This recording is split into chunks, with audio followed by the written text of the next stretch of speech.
Olá pessoal, aqui quem fala é Mauro Piquiliani e você está ouvindo a primeira edição do Database Cast.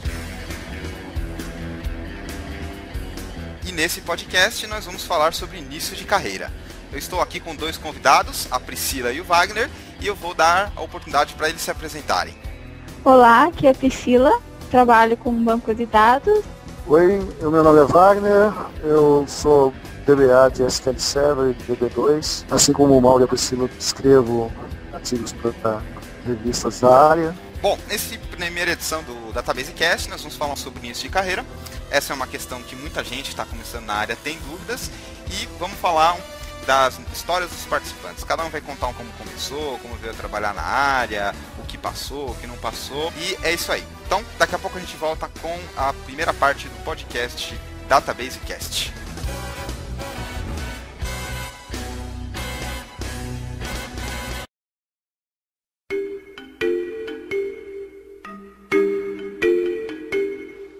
Olá pessoal, bem-vindo de volta. Vamos começar aqui o nosso papo no Database Cast, mas antes eu só queria comentar que esse podcast aqui precisa da audiência dos ouvintes.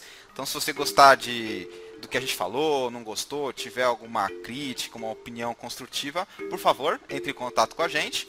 Nós temos um e-mail, que é o databasecast@gmail.com, e também temos aí uma conta no Twitter, que é a DatabaseCast. Estamos ainda na primeira edição, aprendendo algumas coisas, e a ideia é que a gente melhore com o tempo, mas, por favor, fiquem à vontade para vocês disserem o que vocês acharem. Bom, vamos começar então o nosso papo de hoje falando sobre início de carreira. Eu vou comentar da minha experiência, como eu comecei a trabalhar com computação. Eu comecei na área de computação quando eu estava fazendo o colégio técnico. Na época que eu fiz o colégio técnico, era junto com processamento de dados, técnico segundo grau. Não sei se o seu foi assim também? Não, já entrei direto na universidade já. Ah, tá. Então, aí naquela época me formei técnico e já fui começar a trabalhar com estágio. Comecei numa empresa do meu tio, uma software housezinha básica, programava com a famosa duplinha Clipper DBF. Não sei se você já ouviu falar sobre isso? Não, nunca ouvi.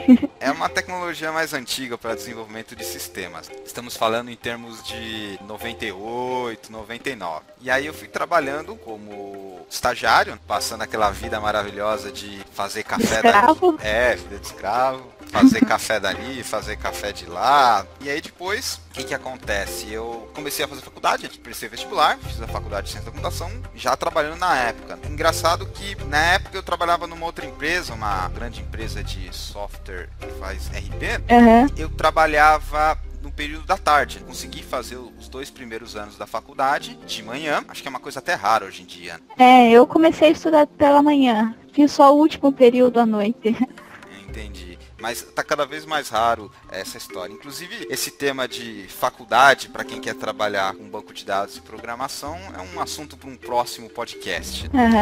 E o que acontece? Eu fiz aí os 2 primeiros anos de manhã, trabalhando ainda como estágio. Estava profissional. No terceiro ano, fui para a noite, meio que não tinha escolha. E aí tive que fazer aquela famosa vida de trabalha de dia, pega ônibus lotado, metrô e vai fazer a faculdade à noite.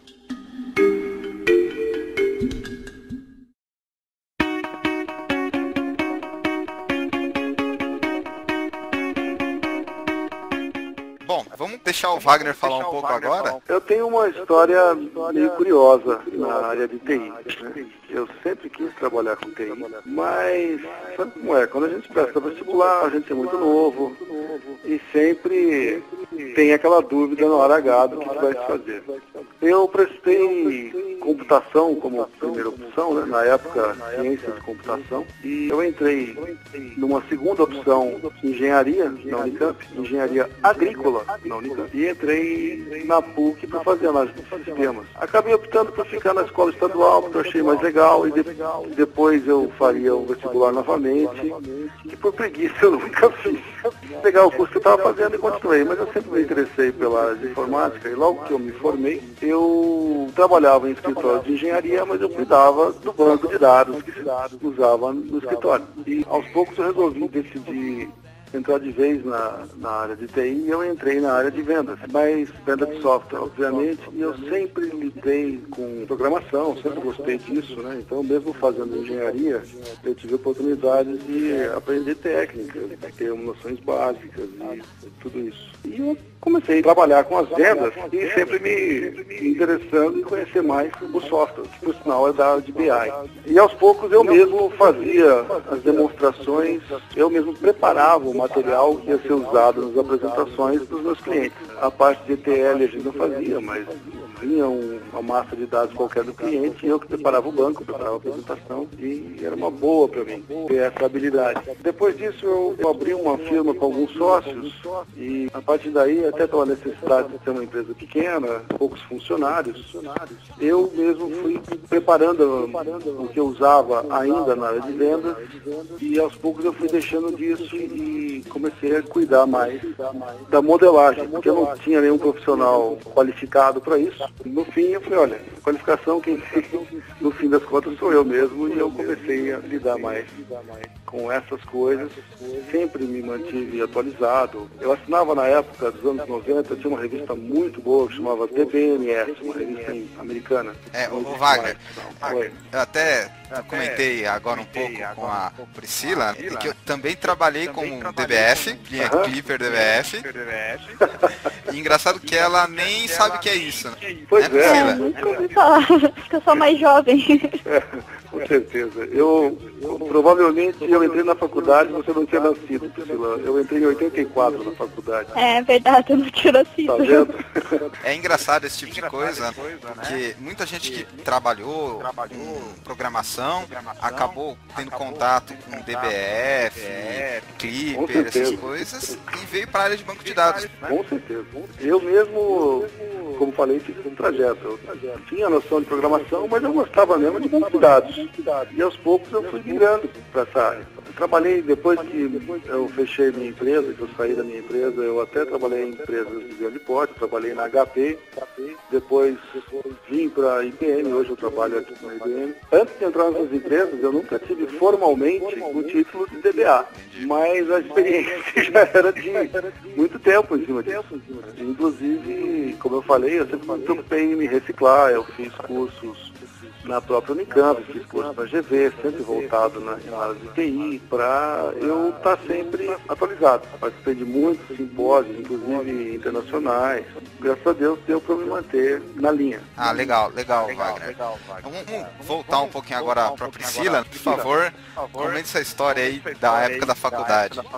Na verdade, assim, eu passei por poucas empresas. Eu comecei numa empresa como estagiária e fui evoluindo dentro dela, né? Até porque ela é uma empresa de pequeno porte, mas com grande número de clientes, né? Então, eu passei por várias fases ali dentro. Eu comecei como DBA, depois foi acrescentando como analista de sistemas, depois acrescentando gerente de projetos, qualidade, tudo isso passava por mim, né? Que nós éramos uma equipe pequena, acho que eram 4 ou 5 funcionários e ela foi crescendo a partir daí, né?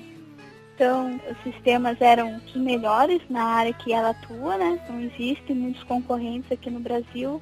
Então, eu pude aprender bastante ali com os meus colegas, com o meu chefe, principalmente, que tinham um grande conhecimento aí da parte de TI, né? Que ele também acompanhou essa fase de vocês aí, DBF, Clip.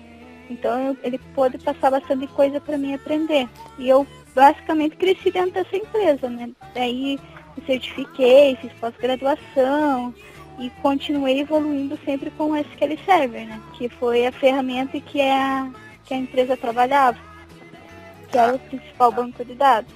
Ah, legal. E hoje, assim, vocês estão trabalhando com qual banco de dados? Deixa eu falar o primeiro eu, né? Trabalho bastante atualmente com consultoria, que envolve banco de dados, um pouco de programação também. E aí eu pego de tudo, desde MySQL até Oracle, o DB2 aí, que o Wagner trabalha bastante, DBF também. Então a gente acaba encontrando de tudo. Mas o meu foco mesmo é banco de dados, de preferência SQL, SQL Server ou Oracle, mas nesse nível. E vocês aí, com que vocês estão trabalhando hoje? Eu agora estou com PostgreSQL, né? Trabalho com umas integrações com o SQL Server, que é o meu foco.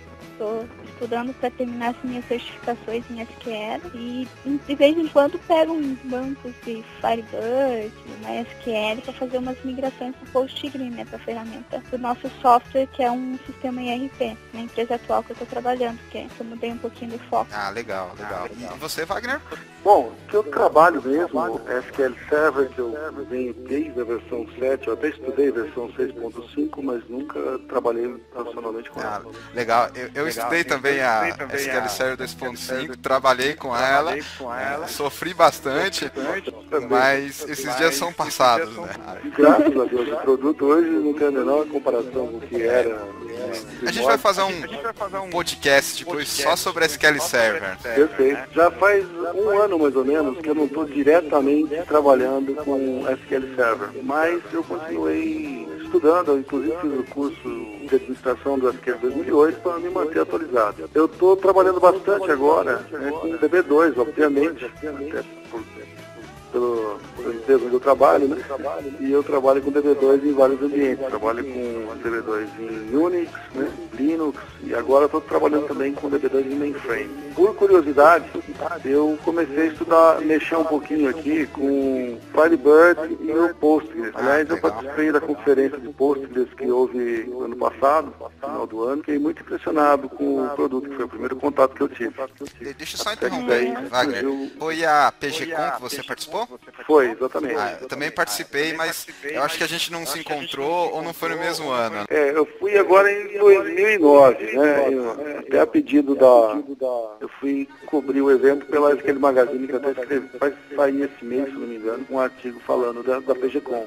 Ah, legal. Mas eu fiquei muito bem impressionado com o produto e com a qualificação dos profissionais que eu vi lá. E para um software open source, fiquei muito bem impressionado. Bom, voltando a falar um pouquinho sobre essa ideia de carreira, de primeiros passos, eu não sei se acontece com você, mas comigo, muita gente manda e-mail perguntando onde eu devo começar, que produto que eu uso, pedindo conselhos mesmo, porque afinal de contas a gente já tem uma certa experiência nessa área, então a gente tem uma certa vivência. E aí eu queria perguntar para vocês, que conselho vocês dariam para quem está querendo começar agora e quer seguir a carreira de banco de dados? Mais uma vez, a Priscila primeiro. A minha dica é ler bastante, ver se realmente gosta, né? Porque eu acho que o importante e o principal é gostar e querer correr atrás, né? Porque a informação tá aí, aonde você procura aí nos Googles da vida, você encontra a informação. Então, ver do que você gosta, escolher uma ferramenta, não só focar nela, mas uma ferramenta principal para você estudar e estudar. Procurar curso, livro e ler muito aí, que conversar com o pessoal, trocar ideia, que acho que é por aí o caminho, né? Com certeza, essa parte de procurar informação, estudar, conversar é muito importante.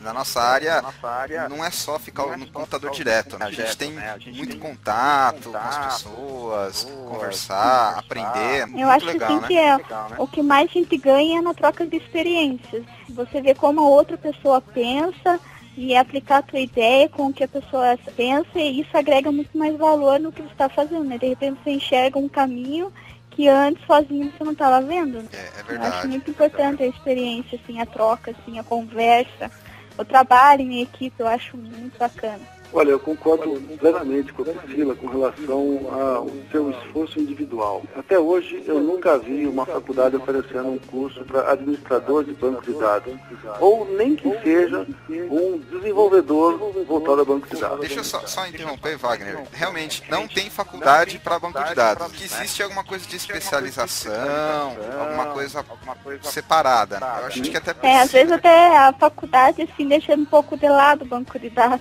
Muitas vezes. Exatamente. Muitas vezes. Se a pessoa sair para desenvolver e conhece muito pouco de banco, daí as pessoas focam-se mais no desenvolvimento e esquecem que o banco também tem uma grande capacidade de desenvolvimento, né?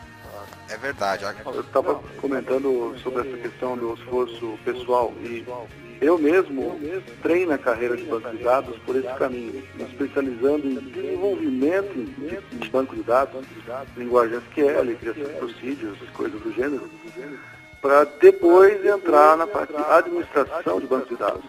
Mas em qualquer uma das duas opções, o esforço individual é muito importante. Você tem que correr atrás, você tem que tentar se informar.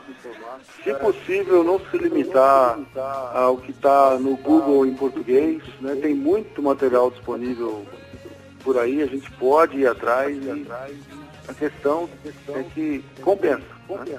Nas áreas de TI, eu acho que trabalhar com banco de dados é uma que tem uma das melhores remunerações. E a pessoa precisa pensar nisso a longo prazo. Né? Eu vou desenvolver em .NET o resto da minha vida ou vou aprender alguma coisa que vai me dar um retorno no futuro?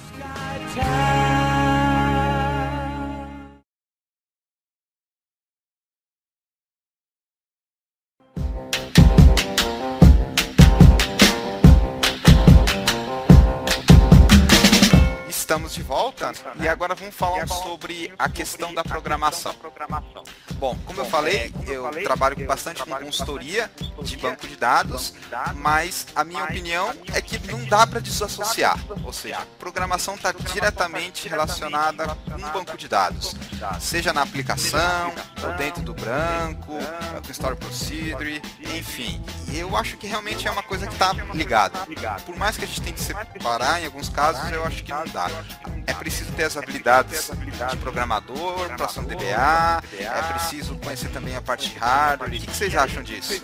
Eu concordo, eu assim, não gosto tanto de programar, mas a gente acaba programando, né? Porque tem que sentar às vezes com o desenvolvedor, você tem que entender o que ele está fazendo, você tem que programar no banco a ideia do desenvolvedor, então está totalmente ligado, né? Seja dentro do banco, seja com uma linguagem qualquer, né? Eu já não sou tão focada em linguagem.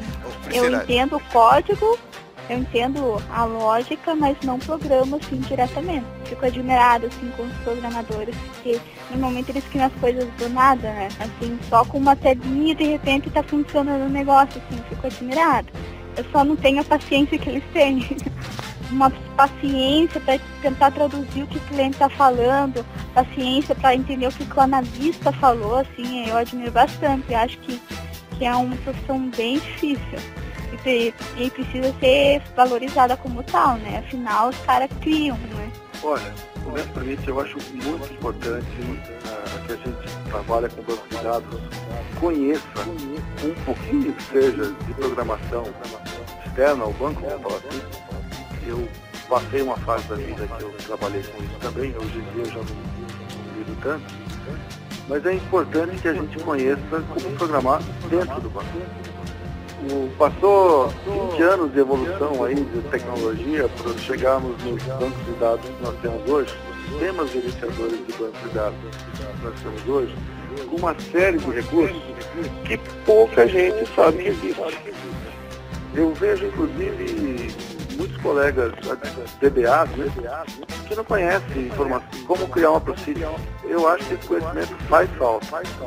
Quando você participa de um projeto, você precisa ter essa visão, inclusive para poder decidir onde fica melhor esse código, na aplicação ou dentro do banco. Onde fica mais rápido, onde fica mais seguro. A gente precisa ter esse entendimento. Eu acho muito importante que a gente conheça isso. Na IBM, por exemplo, a gente tem os programas de certificações, tem uma certificação de desenvolvedor de processos. Eu não tinha visto isso em outros softwares por aí. É verdade. A Microsoft tem as divisões das certificações dela também, mas acho que não chega assim tão específico. Então, se a Priscila te conhece, pode falar mais sobre isso. Não, assim, nesse nível não. Tem assim um conhecimento geral, né?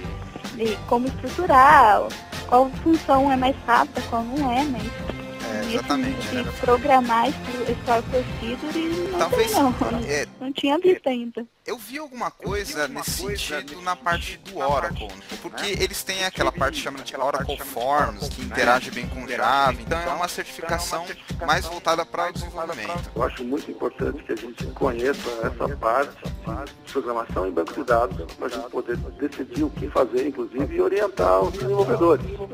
Olha, deixa que essa parte é melhor que eu ponha no banco. Se você não consegue, tem outra pessoa que pode te ajudar. Estamos falando de segurança do sistema, né? Performance do sistema. É muito importante ter essa noção. É verdade, você tocou um ponto aí importante que é orientar o desenvolvedor. A gente vai falar um pouquinho sobre tarefas de um DBA e eu acho que essa parte de orientar o desenvolvedor é muito importante. E obviamente para isso a gente precisa ter um conhecimento de programação, para saber o que está falando, está no mesmo nível. Conseguir conversar, né? Priscila, você trabalha muito com desenvolvedor? Você conversa bastante com eles nesse aspecto? Agora nem tanto, né? Que eu tô mais numa parte mais gerencial, assim, meu contato diminui bastante, mas antes era direto, assim, o contato, eu sentado ao lado, vamos ver o que está acontecendo, por que não tá mandando o resultado certo. Passa a mão na cabeça assim, olha meu filho, vamos fazer assim, vamos fazer assado. Se sentar e acompanhar, vamos debugar o programa para ver o que está acontecendo, eu já fiz bastante isso. É verdade, isso com certeza faz parte do dia a dia de quem trabalha com banco de dados. Até porque o primeiro culpado é o banco, né? Isso é um assunto até meio polêmico, né? Mas podemos falar sobre ele, né? Isso a gente vai falar em outros episódios. Mas voltando para a questão da programação, como eu comentei, está muito junto. E para quem está começando, tem que ter essa consciência que programação às vezes é chata, às vezes não é tão interessante, é bem metódica, mas está relacionada. O profissional que trabalha... Tem que entender. Isso, exatamente, tem que entender. Concordo plenamente. A gente está num ponto onde cada vez mais são solicitadas habilidades de quem trabalha na nossa área, tanto por questão de tecnologia, hoje tem que saber isso, amanhã tem que saber isso e mais isso, como também questão de saber interagir com essas áreas, programação, banco de dados, às vezes é até engraçado, mas a gente precisa até interagir com design. Tenho muitos colegas que trabalham com design para web, ou mesmo para aplicações de desktop, e é até engraçado, é um pessoal que tem uma decoração assim no monitor com bichinho de pelúcia, sabe? É um pessoal diferente, usa aquele óculos, né? Aquela roupa toda diferente, mas a gente acaba tendo que interagir com eles, assim como com o pessoal que trabalha com infraestrutura, o pessoal que instala servidor, faz cabeamento, cuida de link, está envolvido diretamente com a gente. Inclusive, eu gosto muito de falar dessa parte de DBA, que o DBA é aquele jogador que chuta com as duas pernas. Uma perna... exatamente. Uma com o pessoal de desenvolvimento, analista, criação, requisito, e outra com o pessoal de infraestrutura, servidor, link, cabeamento. Temos até aí algumas pessoas consideram uma terceira área, que seria a área de BI, está muito mais relacionada com análise, entendimento do negócio. E aí, alguns DBAs até preferem alguma área ou outra. E vocês, dessas três aí, carreiras principais, vocês gostam mais? Eu gosto da parte da infraestrutura e do BI. Você é mais para infra e BI, né? Legal. Eu sou, assim, nada contra os desenvolvedores, né? Eu gosto muito de conversar com eles, mas assim, é o que mais me chama a atenção, né? E é onde eu foco mais as minhas pesquisas. Entendi. Você, Wagner? Cara, como já faz muito tempo que eu trabalho na área, eu já joguei nas três. Gosto muito da área de BI, trabalhei muito tempo nesse ramo, inclusive quando eu tinha a minha empresa com os meus sócios, a gente tinha uma empresa de BI, trabalhei quase 10 anos com isso, mas já faz um tempo que eu não tenho oportunidade de trabalhar com BI. E eu estou trabalhando bastante hoje em dia com administração. É um negócio legal porque você tem uma série de fatores aí para tomar conta, você está sempre aprendendo. Anteontem eu estava mexendo com banco de dados em mainframe, eu preciso aprender um pouco de TSO. Hoje eu estava resolvendo um problema de um sistema que parou no Linux, eu tive que... você explicar para os ouvintes o que não entende, o que é TSO, por favor. Desculpa. Acho que talvez eu conheço um pouquinho, mas a Priscila acho que também não conhece. É muito Não, pouco. tô tentando puxar pela memória. Mainframe, né? O mainframe, vamos dizer assim, que o mainframe tem o seu sistema operacional, o TSO é um deles. Então é copiar arquivo, apagar, mover, tudo no ambiente de mainframe. Como administrador de banco de dados, você acabou tendo que saber essas coisas. Tem razão. E no caso que eu estava falando do Linux hoje, parou o banco, mas por que parou? Parou porque lançou um disco. Então não é questão do administrador de banco de dados, é mais a figura de um System Administrator, né, como a gente fala lá no projeto, o SA, e tem que tomar conta do Linux, mas o cara não fez a parte dele, você tem que fazer, porque a aplicação está parada. Então você aprende muita coisa. Eu estou sempre aprendendo, graças a Deus. O que eu gosto do trabalho que eu faço é isso aí. Ah, é verdade. Então, agora deixa eu dizer a minha preferência, né? Como eu vim da parte de programação, né, desde o estágio, na faculdade, programação em C, Clipper e tal, eu tenho uma preferência maior por essa área de implementação, que é conversar com o desenvolvedor, mexer com o desempenho, tal algoritmo, utilizar o banco. Essa área que eu prefiro mais, apesar de gostar também da área de administração e BI. Em particular, a área de BI, ela foca bastante no negócio, você tem que entender, tem que saber os números, etc. É uma área que eu tô aprendendo a gostar ainda. Não por ser até um pouco nova para mim, eu ainda não gosto tanto assim quanto da área de programação. Mas isso é só uma preferência pessoal minha.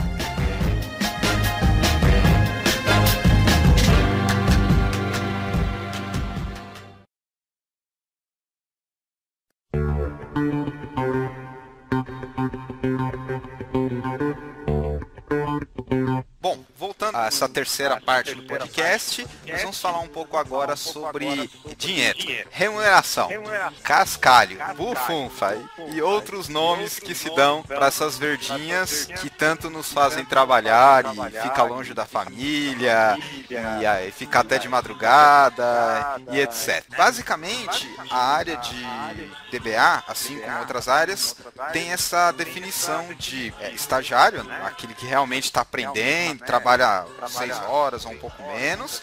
Aí nós já temos o júnior, o pleno e o sênior. Essa é uma definição de RH mesmo, de departamento pessoal. Eu passei por todas elas, a lei como estagiário, fazendo café, aquela história, imprime ali, tira xerox, vai no banco, enfim. E aí depois fui para júnior, ainda não conhecia assim a figura geral, a arquitetura, conhecia basicamente algumas aplicações, fui me especializando, redes, banco de dados, me tornei pleno, e aí eu comecei a ganhar mais experiência, certificação e me tornei um sênior. Hoje em dia eu converso com o pessoal e aí vejo que o meu nível está razoável, o nível de sênior. Eu passei por esses caminhos, comecei como estagiária, júnior, pleno e estou tentando caminhar para a parte sênior, né? Ainda não cheguei lá ainda.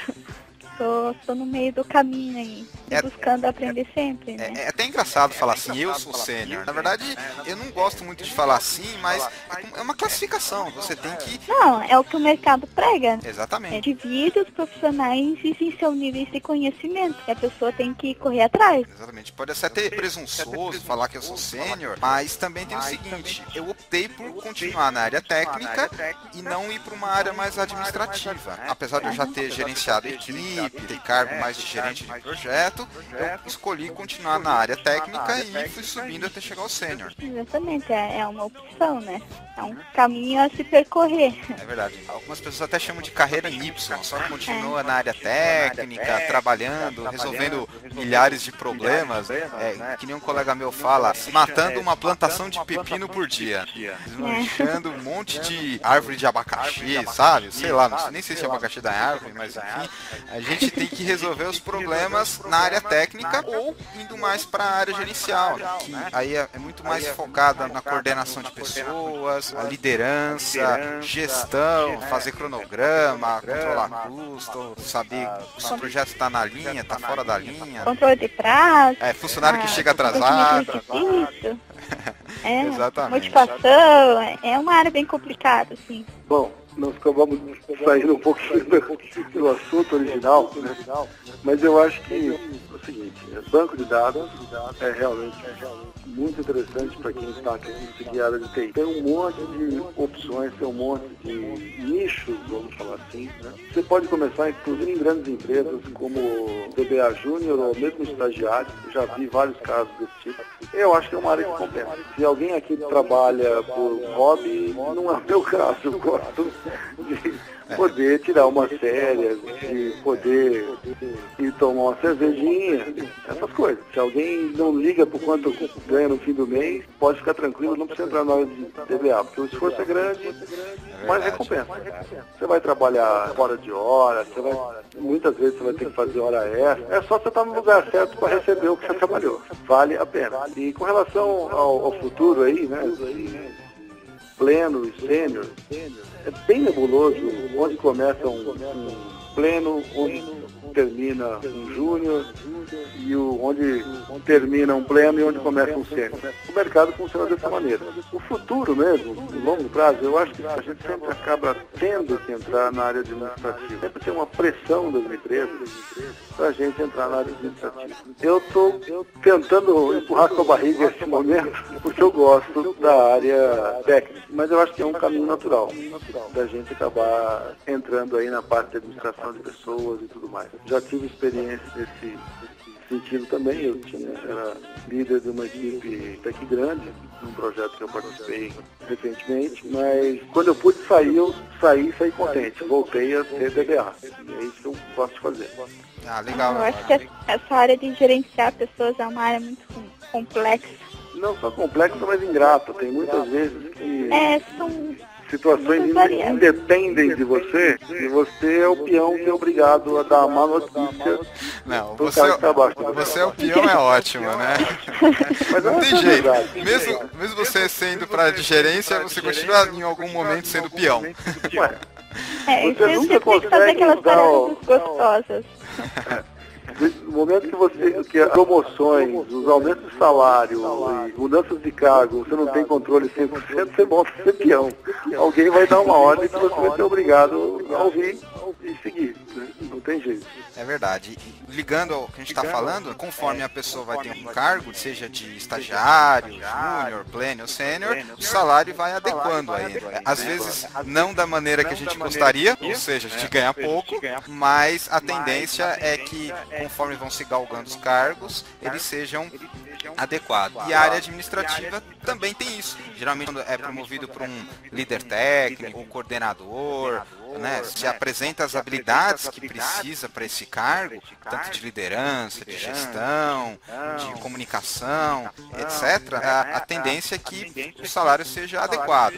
Isso no geral, porque existem empresas que efetivamente exploram, mas também é um assunto que a gente vai falar mais para frente, talvez em outro podcast. E também tem outro, né, só adicionando essa questão do salário, tem centros que são bem diferenciados, né? Eu trabalhei muitos anos na cidade de São Paulo. Realmente lá a remuneração é diferenciada. Você tem um monte de dores de cabeça que você tem que considerar se custa o suficiente para você aceitar aquele salário. Mas que realmente o padrão é bem diferente. Hoje em dia eu trabalho a 100 quilômetros de São Paulo com uma realidade completamente diferente. É verdade, né, Wagner? Existem vários fatores que influenciam aí no salário. A cidade, o mercado, se a pessoa é CLT, se é um modelo de contratação diferente, enfim, tem vários fatores. E com certeza a cidade e a demanda é um deles. Eu conheço São Paulo, eu sei que realmente é bem diferente de outros locais, em particular eu conheço bem Rio de Janeiro, Minas, e sei como é que funciona. E no Sul também, né, Priscila? Então, e aí a gente entende que vários fatores influenciam, além da questão do cargo, técnico, mais administrativo, são vários fatores que envolvem aí na conta final. E a gente... São várias variáveis, né, que você tem que acabar analisando, e nem sempre as empresas analisam da mesma forma que você, né? Por isso que essa questão de salário realmente sempre é complicada. Realmente quando se fala em comparar parar e medir o quanto uma pessoa vale, enfim. Isso é algo realmente muito complexo, mas todo profissional tem que acabar se lidando com isso. Às vezes, numa questão de aceitar uma nova proposta, ou renegociar, ou aceitar um novo cargo, ou mesmo quando eu falei, quando se muda de uma categoria, de júnior para pleno, de pleno para sênior, isso acaba influenciando também. Vou dar uma opinião pessoal aí nesse assunto. Já tive a oportunidade de contratar bastante gente, inclusive recentemente, quando eu estava em cargo de liderança, mas eu acho que tem duas coisas muito importantes no momento que você está pensando em uma boa remuneração. Se vender bem quando você vai entrar numa empresa, vender bem a sua imagem, você vai entrar na empresa, porque o seu salário inicial vai mudar muito pouco depois que estiver dentro da empresa, você tem que pensar nisso. São raras exceções em que a situação é diferente. O segundo ponto, que eu acho muito importante, é o seguinte: muita gente espera para dar uma nova oportunidade numa área diferente, como por exemplo a área de banco de dados. Depois que perdeu o emprego, ele está procurando desesperadamente uma situação, uma oportunidade. Esquece. O melhor momento de você mudar de emprego é quando você está insatisfeito no emprego que você está. Nego desempregado, é muito mais difícil de arrumar uma oportunidade boa com esses quesitos que eu estou falando, de se vender bem, de entrar com um salário interessante e assim por diante. As pessoas precisam se planejar um pouco quando vão dar esse espaço. Esperar o pior momento, que é quando você está desempregado, para poder mudar de área, é muito difícil. Você vai ter oportunidades muito ruins. Você precisa aproveitar o momento certo e ir para frente.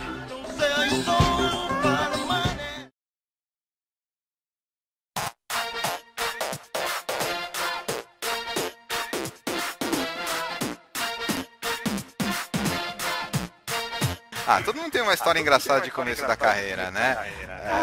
Eu acho assim que, assim, não sei se é muito engraçado, assim, mas é a primeira vez, assim, que eu peguei um banco corrompido. Tá, então beleza. Então, o que eu faço? Vamos ouvir a história de início da carreira da Priscila. Vamos lá, Priscila, do começo. É um assustador. Primeira vez que um cliente liga e fala: meu banco não está funcionando, e você entra lá e vê aquele íconezinho meio laranja falando que o banco dá suspeito. O que faz agora, né?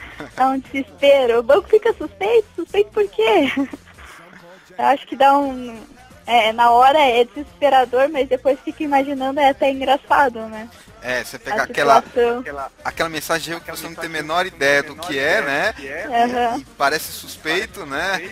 E, na verdade tem um monte de coisa por trás, né? Que suspeito, ele fez alguma coisa errada, né? Fez um crime, não sei, né? Meu Deus do céu, como é que foi deixar um banco suspeito? Coisa que só cliente consegue fazer. É verdade. Ou melhor, usuário, né? Como é que deixa um banco em modo suspeito? Eu acho incrível. E o que aconteceu nessa situação? O usuário apertou um botão errado? Não, parece que... Não, é que normalmente os bancos ficam suspeitos com falha de hardware, né? Na cidade onde o cliente estava, caiu um raio do lado, assim, da cidade, ou melhor, do prédio, e fez o no-break, não aguentou, o servidor caiu e acabou corrompendo o arquivo lá, e a máquina não era muito boa, né?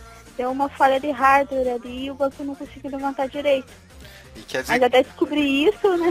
Você ficou pensando o que é suspeito, o que é suspeito, né? O que é suspeito? Eu estava bem começando a estudar ainda, não tinha essa noção ainda de administração, né? Analisar as variáveis, assim, é meio desesperador, assim, na hora. Entendi. Mas depois fica dando risada, né? Agora que você já sabe o que é um banco suspeito, explica para os ouvintes que não sabem o que é isso, né? Normalmente um banco entra em suspeito quando o SQL Server, levantar o serviço, não consegue ler um dos arquivos, né? Tá faltando uma parte do arquivo, ou o arquivo foi corrompido e gravado errado no disco. De alguma forma ele não conseguiu ler os dois arquivos de log e de dados, né? Então ele acaba levantando o banco como modo suspeito, né? E aí... Pode acontecer. Se a gente não conhece, é um desespero total, né? Dá um desespero total, não sabe nem como voltar, né? É verdade. Eu já passei por uma situação similar, né? Mas não é isso que eu vou comentar aqui, né? Eu vou comentar quando eu estava no começo da carreira, né? Aquela história de estagiário, tá aprendendo a programar e etc, né? Bom, naquela época, como eu comentei, era DBF com Clipper, né? E eu programava bastante, né? E eu fazia tudo, né? Fazia o desenvolvimento dos requisitos, da lógica e também a interface. E aí, eu não lembro exatamente os detalhes, mas tinha um sistema, né, que tinha um cadastro de clientes, né, básico, né, acho que praticamente todo sistema deve ter. E aí eu coloquei uma opção, um campo para digitar lá, e esse campo, conforme você digitava, né, você devia pular para o próximo, né, é uma opção básica, vocês estão entendendo, né? E aí, o que acontece? Quando você apertava a tecla para pular para o próximo campo, né? No Windows agora é Tab, mas antigamente era uma outra técnica.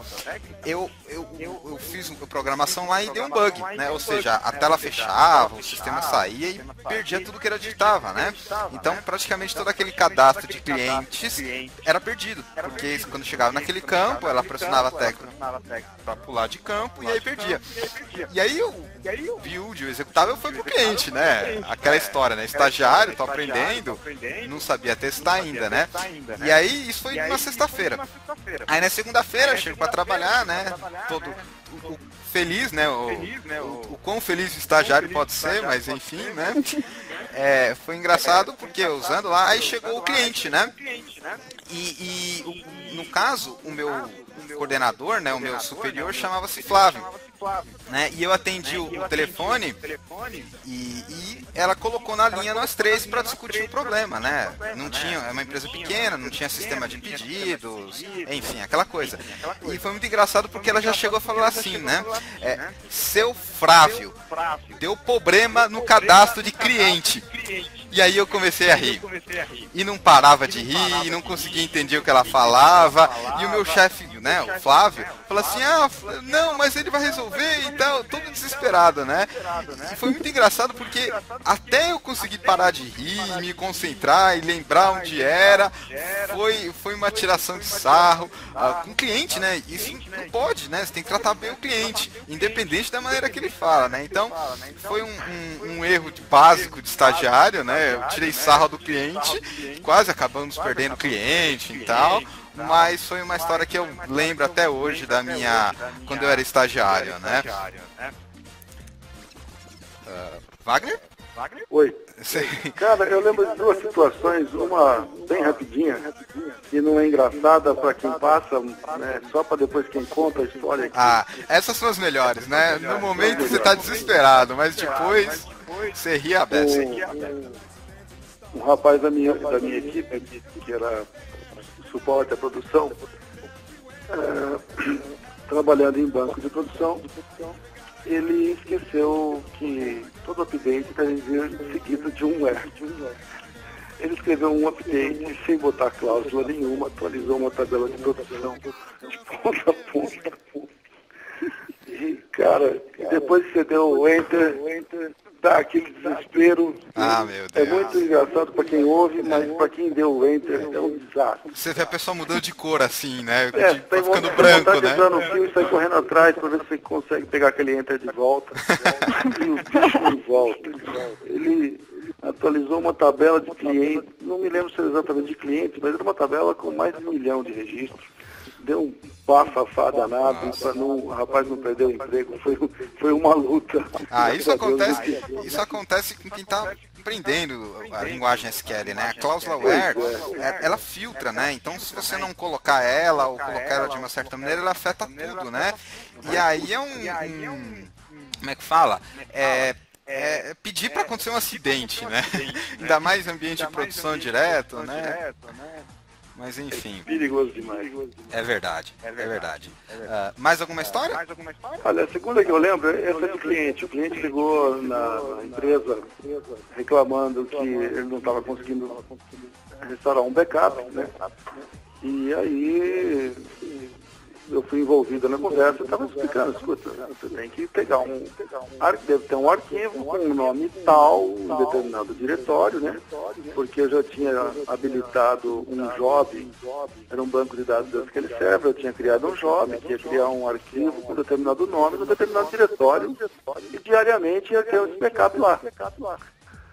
E eu falando, não, mas pega tal arquivo em tal lugar. Tal. Não, mas não tem esse arquivo. Mas como não? Passado um tempo, tivemos que ir lá no cliente para ver.